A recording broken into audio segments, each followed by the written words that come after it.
백상아리는 일반적으로 상어하면 가장 먼저 떠오르는 상어죠. 영화 조스의 주인공이 바로 이 백상아리입니다. 백상아리는 상어 중에서 가장 난폭하고 위험한 상어예요. 그리고 지금까지 인간을 공격한 횟수가 가장 많은 상어이기도 합니다. 백상아리는 지능이 매우 높아요. 백상아리의 지능은 늑대와 비슷한 정도라고 알려져 있는데 어느 정도냐면 신체를 이용해서 간단한 의사소통을 할 수 있을 정도라고 해요. 그리고 인간처럼 지역 단위로 사회를 이루고 있기도 합니다. 이뿐만 아니라 백상아리는 후각도 굉장히 뛰어난데요. 연구에 따르면 백상아리는 물 100리터에 섞인 피 한 방울까지도 다 감지해낼 정도로 후각이 민감하다고 해요. 그러면 과연 이 백상아리가 정말로 수백 킬로미터 떨어진 곳에 있는 피를 감지해서 인간을 공격하러 올까요? 이론적인 얘기 말고 진짜 현실에서도 그렇냐는 거죠. 우리가 여름철에 바다에서 놀다가 바위나 조개 껍질에 쓸리거나 찔려서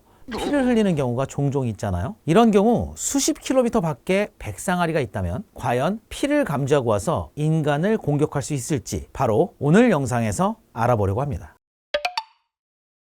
상어가 진짜 피냄새를 맡고 인간을 공격할 수 있는지에 대해서는 이미 실험을 해본 사람이 있는데요. 바로 5,300만 과학 유튜버인 마크 로버입니다. 마크는 정말 상어가 피에 민감하게 반응을 하고 사람을 공격하는지 실험해 봤어요. 변수들이 100% 통제된 완벽한 실험은 아니었지만 꽤나 놀라운 결과들이 나왔습니다. 우선 마크는 남아메리카의 바하마 해변으로 이동했어요. 바하마 해변이 상어가 많은 해변으로 유명하거든요. 그리고 정말로 상어가 피에 민감하게 반응하는지 알아보기 위해 소피와 인간의 소변, 생선기름, 바닷물 이렇게 4가지 액체를 준비했어요. 그리고 서핑보드를 띄워 액체를 흘려보낼 곳을 표시하고 드론을 띄운 다음 각 서핑보드에 얼마나 많은 상어들이 몰리는지 촬영했습니다. 과연 이 4개 액체 중 상어는 어디에 가장 많이 몰렸을까요? 처음에는 상어가 아무 곳에도 몰리지 않았어요. 20분 동안 2리터에 가까운 액체들을 각각 물에 흘려보냈지만 어떤 서핑보드에도 상어는 접근하지 않았습니다. 만약 여러분이 바위에 쓸려서 피를 엄청 흘리고 있고 반경 45m 안에 정말 많은 상어들이 있다고 하더라도 상어들은 아무런 관심도 보이지 않을 수 있다는 거예요. 실제로 마크 로버가 실험한 장소에도 아주 가까운 곳에 수많은 상어들이 있었습니다. 피가 한 방울만 있어도 곧바로 상어떼가 몰려올 거라고 생각했는데 현실은 그렇지 않았던 거죠. 그렇다고 마크가 흘려보낸 피의 양이 적었던 거 아니냐? 아니에요. 마크가 뿌린 2리터의 피는 인체에 있는 약 5리터의 피 중 거의 절반에 가까운 양이에요. 2리터는 만약 이만큼의 피가 인간의 몸에서 빠져나간다면 사람이 과다출혈에 의한 쇼크로 죽을 수 있는 양입니다. 그런데 40분이 지나자 놀라운 일이 벌어집니다. 바로 피를 흘려보낸 서핑보드 주변으로 상어들이 서서히 몰려들기 시작한 거죠. 상어들이 피를 감지하고 찾아오는 데는 생각보다 시간이 걸리나 보네요. 결국 1시간이 지나고 난 뒤 생선 기름으로 간 상어는 4마리, 바닷물과 소변 쪽으로 간 상어는 0마리, 소피 쪽으로 간 상어는 무려 41마리나 되었어요. 이 실험을 통해서 상어들이 소피를 인지하고 찾아오는 데는 우리가 알고 있는 것보다 훨씬 더 많은 시간이 필요하다는 걸 알았습니다. 하지만 상어가 확실히 피에 반응한다는 것만은 알아냈어요. 그런데 사실 이 실험은 인간의 피가 아니라 소피로 한 실험이었잖아요. 그래서 마크는 인간의 피로도 실험을 해봅니다. 그러자 매우 신기한 일이 일어났어요. 오히려 인간의 피에는 아예 관심이 없었던 거예요. 마크는 이전 실험과 같이 서핑보드로 위치를 표시하고 그곳에 인간의 피를 4초에 한 방울씩 떨어뜨렸는데 실험하는 1시간 동안 단 한 마리의 상어도 다가오지 않았습니다. 그러니까 지금 우리가 바다에 놀러 갔다가 바닷속에 있는 조개 껍질에 베어서 피가 나는 상황이고 50m 정도 되는 거리에 상어가 100마리 이상 있어도 1시간 동안 한 마리도 다가오지 않을 수 있다는 거예요. 이 실험에 따르면 상어들은 피에 반응하는 것 같긴 하지만 피의 종류에 따라서